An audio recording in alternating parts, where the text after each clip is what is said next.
우리 가슴에 손을 얹고 신앙을 고백하고 말씀을 나누겠습니다. 제가 먼저 고백하겠습니다. 하나님은 나를 사랑하십니다. 나는 그 사랑 안에 있습니다. 하나님은 오늘 나에게 말씀하실 것입니다. 그 말씀에 능력이 있습니다. 그 말씀에 생명이 있습니다. 나의 마음을 하나님께 열겠습니다. 나의 생각을 예수님께 집중하겠습니다. 들은 만큼 변합니다.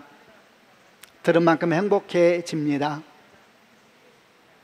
오늘 우리가 함께 묵상할 말씀은 요한복음 6장 14절부터 21절 말씀인데 우선 같이 한 절씩 읽고 묵상을 나누겠습니다. 먼저 제가 14절 읽겠습니다. 사람들은 예수님께서 행하신 표적을 보고 말했습니다. 이분은 세상에 오실 그 예언자가 틀림없다. 15절 예수님께서는 사람들이 와서 자기를 강제로 데려다가 그들이 왕으로 세우려 한다는 것을 아셨습니다. 그래서 다시 그곳을 떠나 혼자 산으로 올라가셨습니다. 밤이 되자 예수님의 제자들은 갈릴리 호수로 내려갔습니다. 이미 날은 어두워졌지만 예수님께서는 아직 제자들에게 오지 않으셨습니다. 제자들은 작은 배를 타고 가버나움으로 가기 위해 갈릴리 호수를 건너기 시작했습니다. 그때 강한 바람이 불어오고 호수 위의 파도는 점점 거세졌습니다. 제자들은 약 4-5km 정도의 거리를 노저갔습니다. 그때 예수님께서 물 위를 걸어 배를 향하여 오시는 것이 보였습니다. 제자들은 두려웠습니다. 하지만 예수님께서 그들에게 말씀하셨습니다. 나다, 두려워하지 마라. 제자들은 기꺼이 예수님을 배 안으로 모셨습니다. 배는 곧 그들이 가려던 목적지에 도착했습니다. 이 말씀을 가지고 함께 묵상을 나누겠습니다. 오늘 이 말씀은 지난주 우리가 보았던 물고기 2마리와 보리떡 5개로 성인 남자만 5,000명, 아이들과 여인들을 포함하면 10,000명이 넘는 사람들이 배불리 먹고도 12광주리나 남았던 오병이어 기적, 그 직후에 있었던 상황들에 대한 기록입니다. 오병이어 기적은 사복음서에 모두 기록된 유일한 기적 사건인데 이로 인해 사람들은 야단이 났습니다. 예수께서 오시기로 한 그 예언자가 분명하다 생각하면서 강제로 주님을 왕 삼겠다고 마음이 막 그렇게 나서게 된 겁니다. 그런데 주님께서는 이들의 마음을 아시고 그 자리를 피해서 홀로 산으로 올라가셨는데 이때의 상황을 좀 더 잘 설명해 주고 있는 말씀이 마태복음 14장에 나옵니다. 마태복음 14장 22절부터 23절을 개역개정으로 읽으면서 이 상황을 조금 더 보겠습니다. 2절밖에 안 되니까 같이 읽겠습니다. 시작. 예수께서 즉시 제자들을 재촉하사 자기가 무리를 보내는 동안에 배를 타고 앞서 건너편으로 가게 하시고 무리를 보내신 후에 기도하러 따로 산에 올라가시니라. 저물매 거기 혼자 계시더니. 이 상황을 좀 묵상해 보면은 오병이어 기적 후에 예수님을 왕 삼겠다는 사람들의 반응을 보고 주님께서 마음이 몹시 복잡해지시고 좀 급해지신 것 같습니다. 그래서 그들이 마음을 아시자마자 어떻게 행동하시냐면은 제자들을 즉시 재촉하여서 배를 타고 건너편으로 먼저 넘어가라 이렇게 말씀하시고 사람들을 보내시고 난 다음에 예수님도 따로 산에 올라가서 늦은 시간까지 하나님 앞에서 기도하는 모습을 보여주십니다. 그런데 주님께서 배를 타고 빨리 건너편으로 넘어가라 라고 하면서 출발시켰던 제자들이 배를 타고 갈릴리 호수를 들어간 지 얼마 안 돼서 큰 파도와 바람을 만나게 됩니다. 그래서 한 4km 내지 5km 정도를 열심히 노를 저었지만 그 파도에서 그 폭풍에서 벗어나지를 못한 상황이 됐습니다. 그러던 중에 마가복음 6장을 보니까 밤 사경쯤 되어서 주님께서 어둠 가운데서 제자들에게 파도 위를 걸으셔서 다가가는 모습이 나타나게 됩니다. 밤 사경이라는 것은 오늘날 시간으로 새벽 3시부터 6시를 의미하는 시간대이기 때문에 결국 보니까 밤새도록 제자들도 노를 저으면서 폭풍에서 빠져나가려고 했던 것이고 주님도 밤새 하나님 앞에 기도하고 있었다는 이야기죠. 어떻든 간에 주님께 새벽녘에 대해서 제자들에게 다가가시자 제자들이 깜짝 놀라면서 유령인지 알고 또 이렇게 또 야단이 났습니다. 그러자 주님께서 나다, 두려워하지 말라 이러니까 제자들이 기뻐하면서 주님을 그들이 타고 있는 배로 영접했고 그러자 파도가 잠잠해지게 되었고 배는 목적했던 곳에 이르렀더라. 이렇게 이제 오늘 본문이 이루어지고 있습니다. 이 본문을 가지고 한 두 가지의 초점을 맞춰서 묵상을 나누어 보려고 합니다. 첫 번째 초점은 예수님을 왕 삼으려 하는 사람들에 대한 주님의 반응에 대한 부분입니다. 우선 14절과 15절을 쉬운 성경으로 같이 한번 읽어보겠습니다. 제가 14절을 먼저 읽겠습니다. 사람들은 예수님께서 행하신 표적을 보고 말했습니다. 이분은 세상에 오실 그 예언자가 틀림없다. 15절, 예수님께서는 사람들이 와서 자기를 강제로 데려다가 그들의 왕으로 세우려 한다는 것을 아셨습니다. 그래서 다시 그곳을 떠나 혼자 산으로 올라가셨습니다. 앞에서 말씀드렸던 것처럼 이 오병이어의 기적 사건은 사복음서에 모두 기록된 유일한 기적 사건입니다. 그 말이 의미하는 것은 그만큼 사람들의 마음에 깊이 각인된 기적이었다라는 의미이기도 할 것이고, 또 한편으로는 그만큼 주님께서 이를 통해서 말씀하시고자 하는 내용이 있으시다라는 의미로도 받을 수 있을 겁니다. 근데 우리가 보면은 주님께서 일으키신 기적 가운데 이보다 더 놀라운 기적이 많거든요. 예를 들면 죽은 지 나흘이나 된 나사로가 주님께서 나오라 그랬을 때에 온몸에 천을 두른 상태에서 무덤에서 걸어 나온 사건이라든지, 또는 오늘 본문의 뒷부분에 나옵니다만 거친 폭풍이 치고 있는데 그 바다 위를 걸어오셨던 주님의 기적적인 모습이라든지, 또는 나면서부터 소경된 사람을 주님께서 진흙을 눈에 바르시고 실로암에 가서 씻으라 말씀하셨더니 그 말씀대로 했더니 정말 눈이 뜨게 된 사건이라든지, 이런 사건들은 우리가 보기에는 단순히 많은 사람이 배불리 먹고 많은 음식이 남았더라 라는 기적보다 더 놀라워 보이고 더 위대하게 보입니다. 그런데 왜 이런 기적들은 사복음서에 모두 기록되지 않았을까요? 또 왜 이런 기적들은 그 기적이 있고 난 다음에 사람들이 예수님을 왕 삼겠다고 막 나서는 이런 일은 안 일어났던 것일까요? 왜 그랬을까요? 아마도 그 이유 중에 하나는 지금 제가 여러분과 나누었던 그런 기적들이 대단한 기적이라 할지라도 사실 대부분의 사람들에게는 자기 일이 아니었기 때문이 아닐까요? 죽은 자가 살아나고 소경이 눈을 뜨고 앉은 벽에 일어난다 할지라도 대부분의 사람들은 사실 관련이 없습니다. 그래서 그들은 이런 소문을 들으면은 아니 세상에 어떻게 그런 일이 생길 수 있을까 놀랄지는 몰라도 금방 잊어버리게 된다든지, 아니면 시간이 지나고 나면은 그저 흐릿한 기억 중에 하나로 바뀌어버리는 그런 모습이 됐을 겁니다. 그러나 오병이어 기적은 달랐습니다. 왜냐하면 우선은 이 당사자가 10,000명이 넘는다 그랬잖아요. 게다가 그때가 6월절 즈음이었거든요.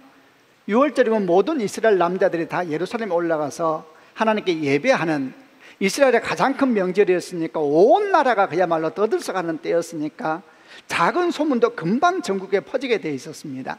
그런데 10,000명이나 되는 사람들이 경험한 특별한 사건이었으니까 금방 이스라엘 전체에 퍼졌겠지요. 그러나 그보다 더 중요한 이유를 찾는다면 그 이유는 아마도 이 기적이 모든 사람들의 삶과 직접적인 연관이 있는 기적이었다는 것이죠. 오병이어의 기적은 먹는 것에 대한 기적이었는데, 먹는 것, 마시는 것 또는 거주하는 것, 이런 것들은 의식주, 이런 부분들은 사람의 가장 기본적인 욕구와 관련된 것이지 않습니까? 거기다가 먹는 문제는 그 중심에 있었던 것이죠. 오늘날 어지간한 나라에서는 먹는 문제가 그 나라의 가장 큰 이슈가 되지는 않을 겁니다. 우리나라 같은 경우 요즘에는 주거 문제가 제일 큰 이슈가 돼 있죠. 그러나 지금 같은 시대를 살고 있지만 저 아프리카라든지 또는 중동에서 떠돌고 있는 난민들 입장에서는 제일 큰 문제가 아마도 먹는 문제일 것입니다.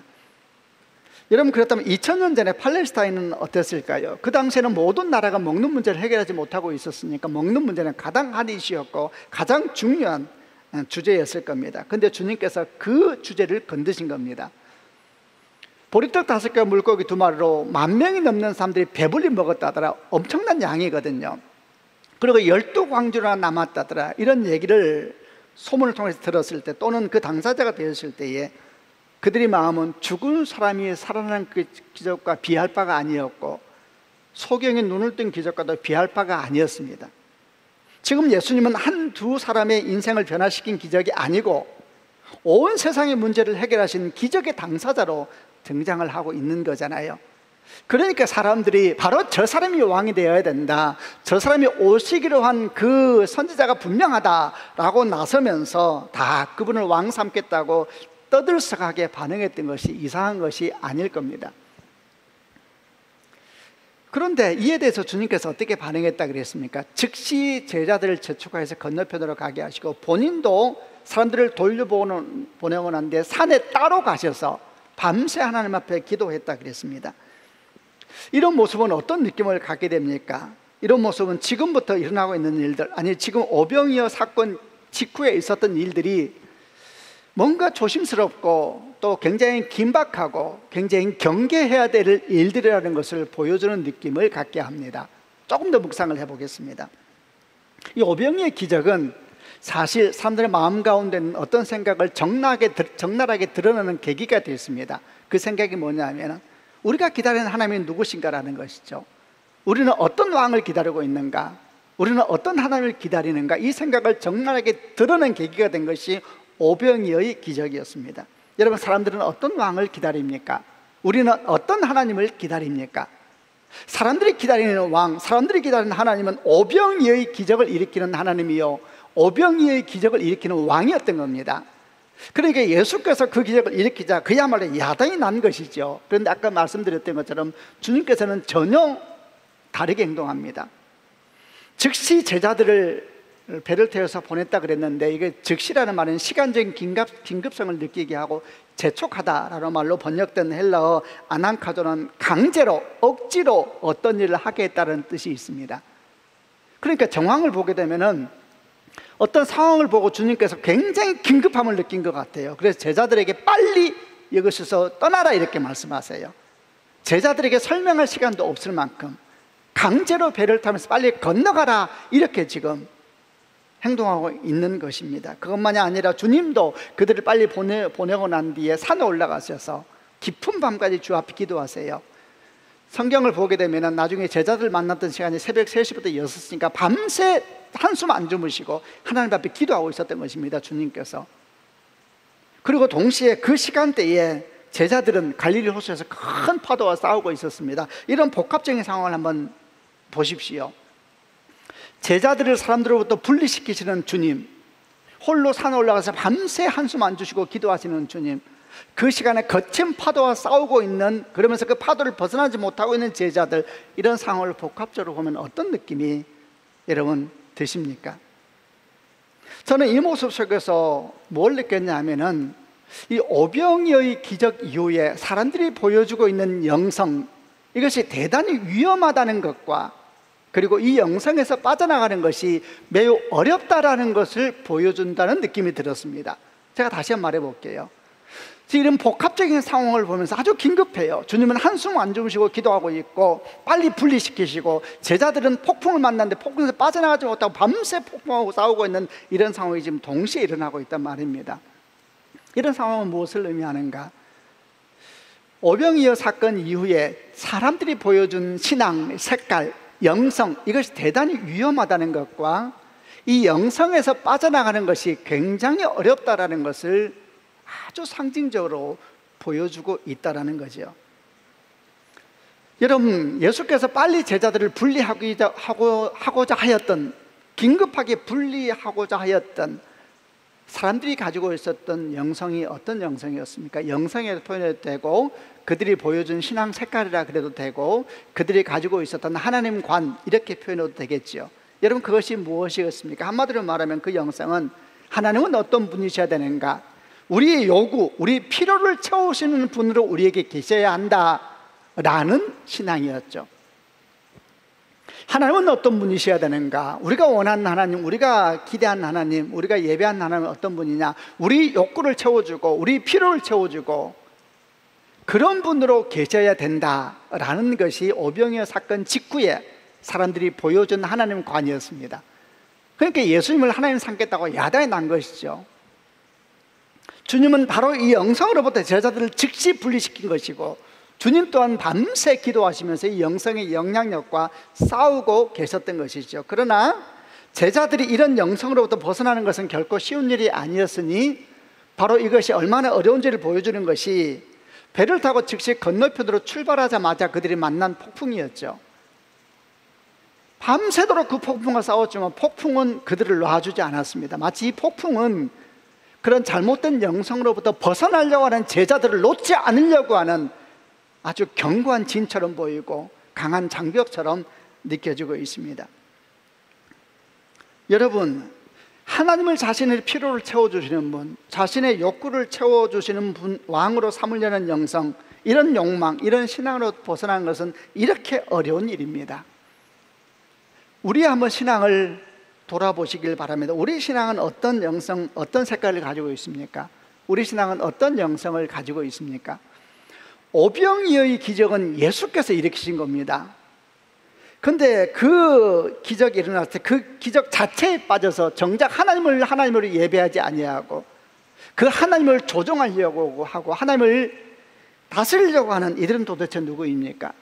실제로 이 사건 직후에 다음 주 본문입니다만은 이 다음날 또 이들이 예수님을 찾아와요. 이들이 바로 오병이어 그 기적을 경험했던 사람들이. 그러자 주님께서 이렇게 말씀하세요. 이들이 온 것은 표적을 보았기 때문이 아니다 그래요. 떡 먹고 배부른 까닭이다.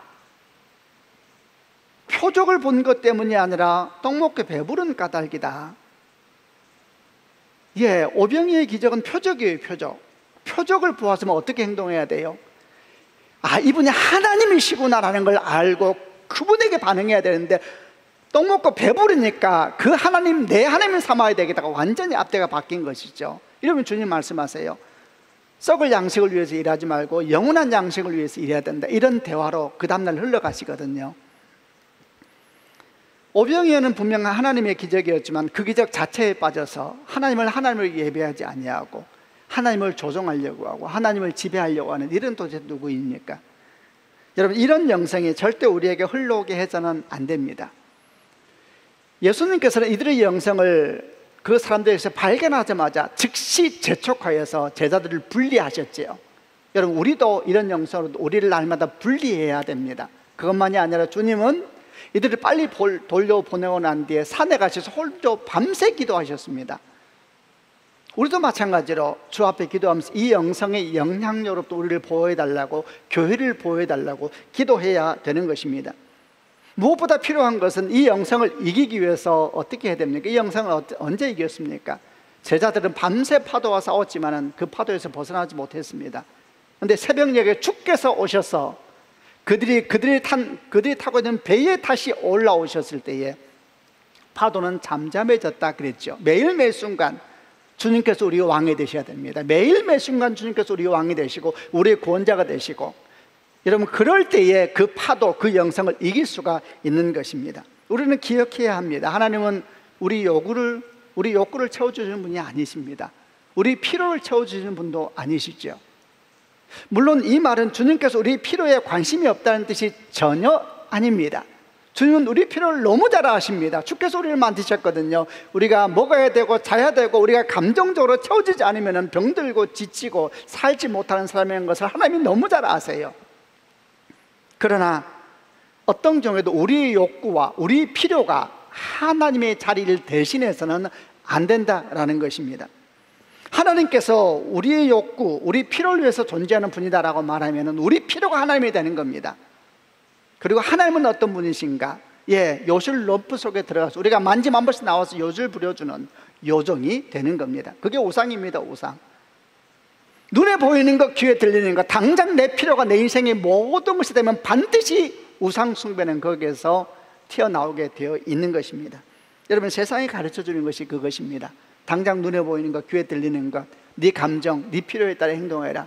주님이 왜 존재하시는가? 네 행복을 위해 존재하는 것이다. 이런 모든 말들은 바로 오늘 주님께서 그렇게 경계하시고 있는 신앙의 모습을 보여주고 있는 것입니다. 여러분, 지금도 얼마나 많은 사람들이 예수님을 따르는 이유가 오병이어의 기적 때문에 따르고 있는지 모릅니다. 교회 바깥 얘기가 아닙니다. 교회 안에서도 수많은 기적과 이적을 이야기하면서 그분이 하나님 되심을 이해하지 못하고 그분을 조종하려고 하고, 기도란 이름으로, 신앙이란 이름으로, 헌신한 이름으로 그분을 조종하려고 하고 딜하려고 하고, 여러분, 그런 일이 얼마나 많습니까? 주님은 제자들의 그 영향으로부터 즉시 분리되기를 원하시고 밤새 기도하셨습니다. 여러분, 주님의 이름으로 축복합니다. 주님은 우리의 왕이십니다. 날마다 우리 삶 가운데 왕으로 좌정하셔서 우리 인생의 주권자가 되실 때에, 여러분, 그때에 모든 질서는 자리를 잡게 됩니다. 그럼 주께서 먹을 것과 입을 것과 우리를 재워주시는 것입니다. 마태복음 6장 33절 말씀처럼 너희는 먼저 그의 나라와 그의 의를 구하라. 그럼 이 모든 걸 너에게 더하여 주시리라. 아멘이지요. 여러분, 우리가 주님을 중심 삼아 인생을 살 때 하나님의 질서가 잡힙니다. 여러분, 하나님의 은혜는 질서입니다. 질서. 심판은 뭔지 아세요? 질서가 뒤집어지는 겁니다. 그게 심판입니다. 두 번째 묵상하려고 하는 주제는 폭풍 속에서 주님을 볼 수 있을까라는 주제입니다. 이 주제는 이제 드디어 제자들이 갈릴리 바닷가에 왔는데 큰 폭풍에 시달리면서 밤새 애썼지만 빠져나가지 못하고 있었는데, 거기에서 다가와서는 주님의 모습에 대한 말씀 속에서 주목해보는 묵상입니다. 이 내용은 조금 다른 부분을 좀 더 읽어보려고 하는데, 같은 내용을 기록하고 있는 마태복음 14장에 좀 더 자세히 기록을 하고 있어서, 특별히 여기에서 베드로의 모습이 추가로 들어가 있어서 마태복음 14장 22절부터 33절 읽으면서 이 부분을 묵상해 보겠습니다. 이것은 개역개정으로 같이 한번 읽어보겠습니다. 제가 22절 읽겠습니다. 예수께서 즉시 제자들을 재촉하사 자기가 무리를 보내는 동안에 배를 타고 앞서 건너편으로 가게 하시고, 23절, 무리를 보내신 후에 기도하러 따로 산에 올라가시니라. 저물매 거기 혼자 계시더니 배가 이미 육지에서 술이나 떠나서 바람이 거스름으로 물결로 말미암아 고난을 당하더라. 밤 사경에 예수께서 바다 위로 걸어서 제자들에게 오시니 제자들이 그가 바다 위로 걸어오심을 보고 놀라 유령이라 하며 무서워하여 소리 지르거늘 예수께서 즉시 이르시되 안심하라, 나니 두려워하지 말라. 베드로가 대답하여 이르되 주여, 만일 주님이시거든 나를 명하사 물 위로 오라 하소서 하니 오라 하시니 베드로가 배에서 내려 물 위로 걸어서 예수께로 가되 바람을 보고 무서워 빠져가는지라 소리질러 이르되 주여, 나를 구원하소서 하니 예수께서 즉시 손을 내밀어 그를 붙잡으시며 이르시되 믿음이 작은 자여 왜 의심하였느냐 하시고 배에 함께 오름에 바람이 그치는지라. 33절 같이 읽겠습니다. 배에 있는 사람들이 예수께 절하며 이르되 진실로 하나님의 아들이로소이다 하더라. 아주 정말 영화 같은 장면이지요. 물론 저는 이 말씀을 문자 그대로 믿습니다. 밤새 몰아치는 폭풍 가운데서 제자들은 얼마나 정신이 없었을까요? 온몸에 힘이 다 빠질 것이고, 이 파도가 원래 헬라 원어에 하면 큰 태풍이거든요. 이 배를 삼킬 것처럼 다가오는 것입니다. 얼마나 정신이 없고 정말 기진맥진한 상태였을 겁니다. 그런 가운데 새벽, 그 어두운 새벽에 갑자기 물결 사이에 뭐가 툭툭 보이는 거예요. 보였다 안 보였다 그랬겠죠. 뭐가 어른거리는데 사람 같기도 하고, 제자들이 까무러칩니다. 유령이다. 상상도 못했죠. 주님이실 줄이야. 이렇게 소리를 지르고 그야말로 막 정신없는 상태에서 더 정신없는, 네, 이런 상황이 펼쳐지게 된 겁니다. 여러분, 우리도 살다 보면 이런 인생의 폭풍을 만날 때가 있습니다.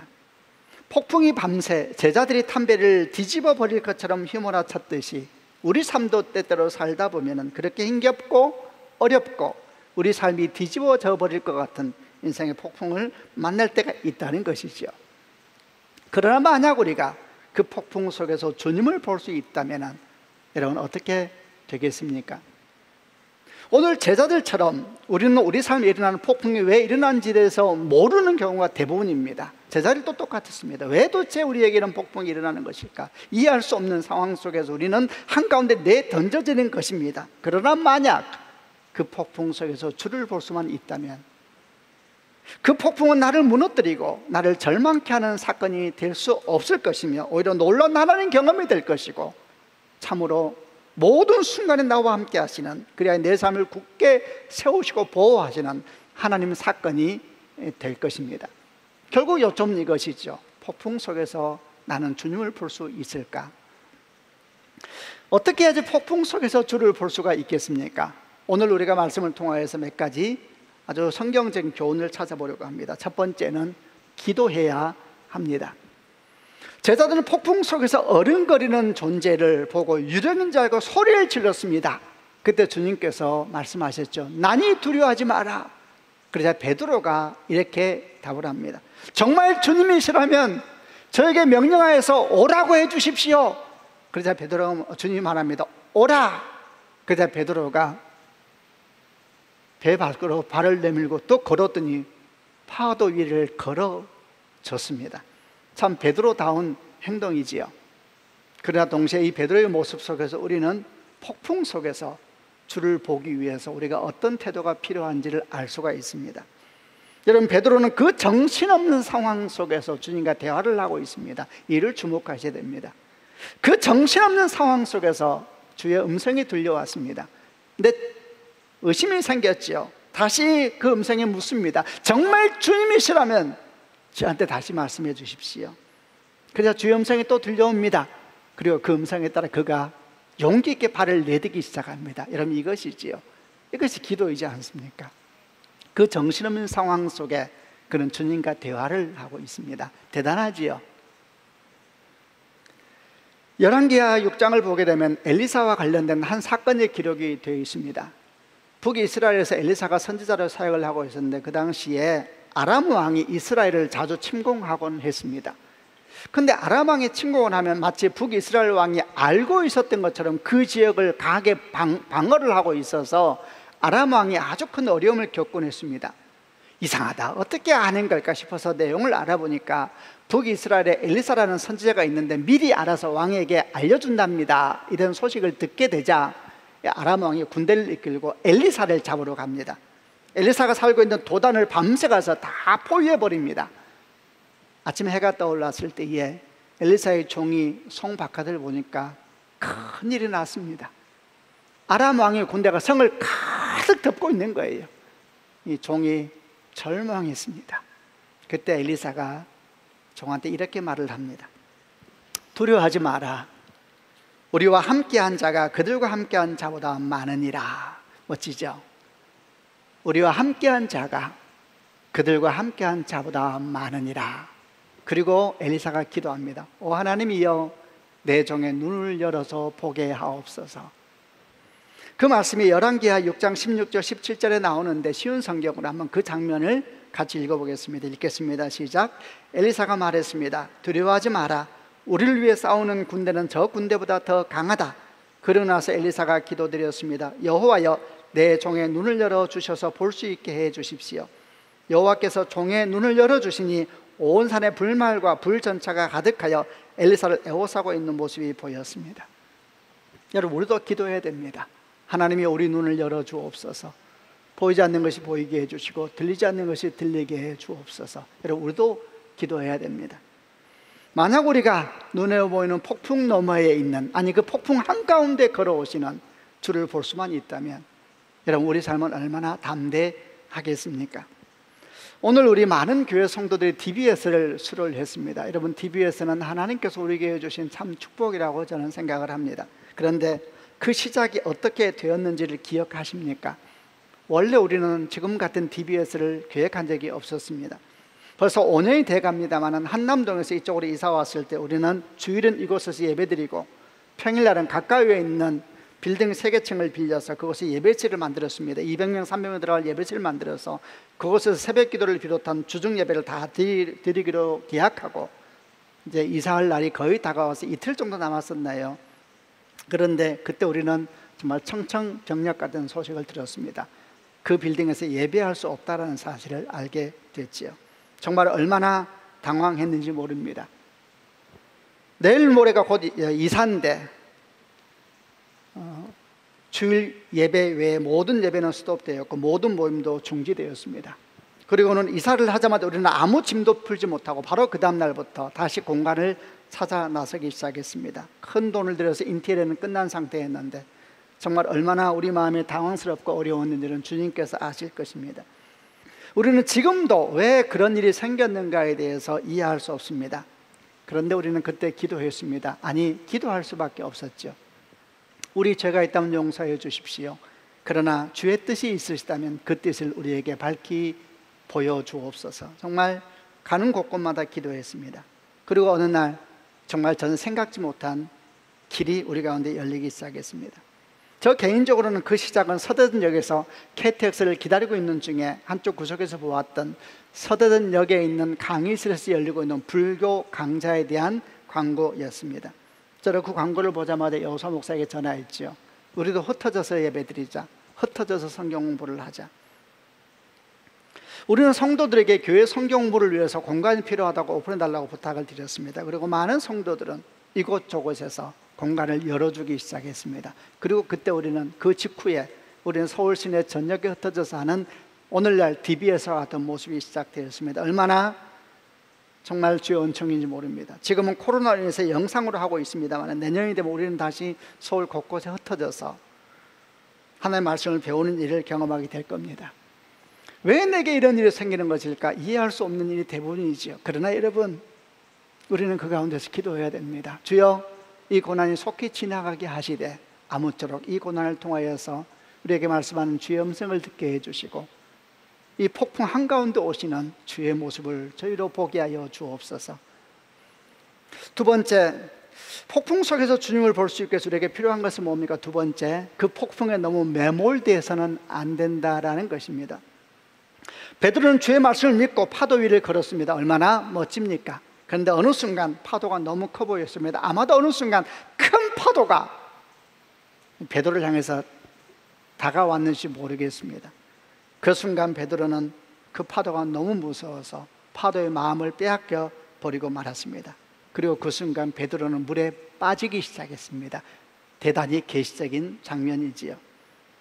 우리 삶에 일어나는 폭풍에 우리가 너무 매몰되어 버리면은 여러분, 그 폭풍이 우리를 삼켜버리게 될 것이고 우리는 주님을 보지 못하게 되는 겁니다. 우리를 삼키는 것은 폭풍이 아닙니다. 우리를 삼키는 것은 두려움이요, 우리를 삼키는 것은 의심인 것입니다. 베드로가 주의 말씀을 의지하였을 때 그는 파도 위를 걸었습니다. 그러나 파도에 대한 두려움으로 파도의 마음을 빼앗겨 버렸을 때에, 재미있지요, 훅 빠진 것이 아니라 빠지기 시작했다 그랬습니다. 마음을 빼앗기는 만큼 그는 파도 속에 점점 더 잠기기 시작했습니다.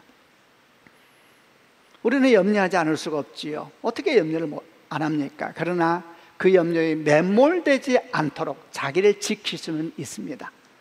인류에서 아주 중요한 것이 공동체입니다. 공동체. 가정이 그런 공동체가 되어야 되고 교회가 그런 공동체가 되어야 되는 것입니다. 베드로가 물에 빠져갈 때 주님께 손을 내밀면서 왜 의심하였느냐고 손을 잡아서 이렇게 빠져나오게 했던 것처럼 형제와 자매들이 지친 형제를 향하여, 지친 자매를 향하여 믿음의 손을 뻗고 격려하고 함께 주 앞에 가서 기도를 나누고 믿음을 나누고 헌신을 나눌 때에 그것이 서로 손을 뻗어서 이끌어 올리는 일이 아니겠습니까? 여러분, 이렇게 우리가 교회를 이루어가는 것입니다. 교회가 무엇입니까?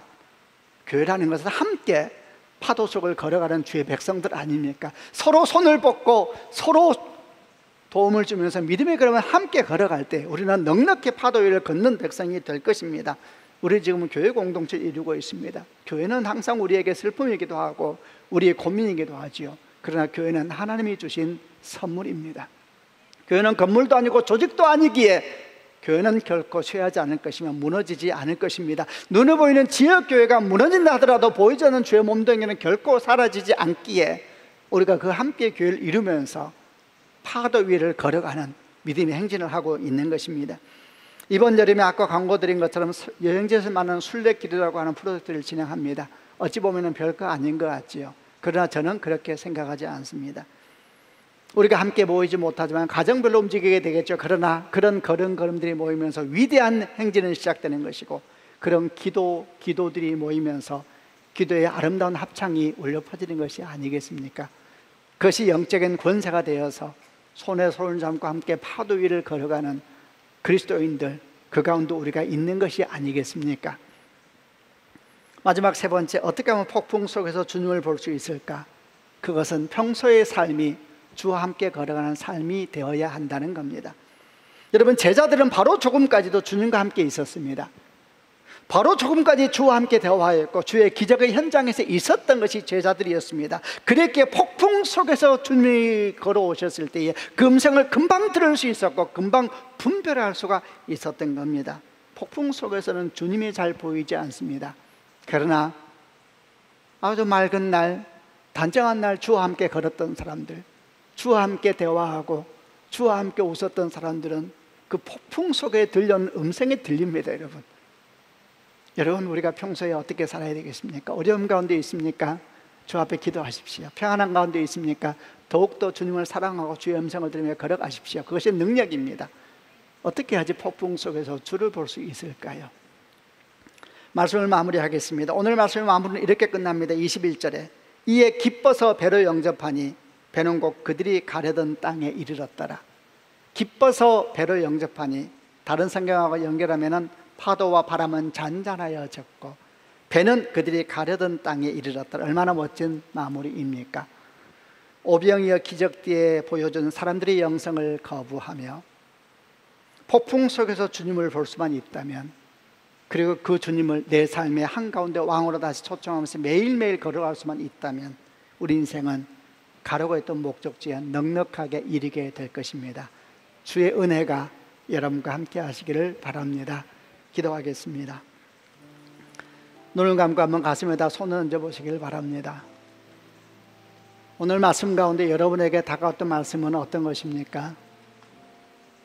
어떤 말씀이든지 그 말씀을 붙잡고 기도하시길 바랍니다. 하나님 아버지, 이 말씀은 저희 심령에 심나이다. 그저 스쳐 지나가는 바람 같은 소리가 아니라 생명의 씨앗이 되길 원합니다. 내 심령 가운데 심겨져서 뿌리 내리게 하여 주시고 열매 맺게 하여 주시고 하나님의 사건이 일어나는 거룩한 통로로 쓰임받게 하여 주옵소서. 우리가 참은 주신 말씀을 주 앞에 올려드리며 은혜를 구하며 하나님께 기도하겠습니다.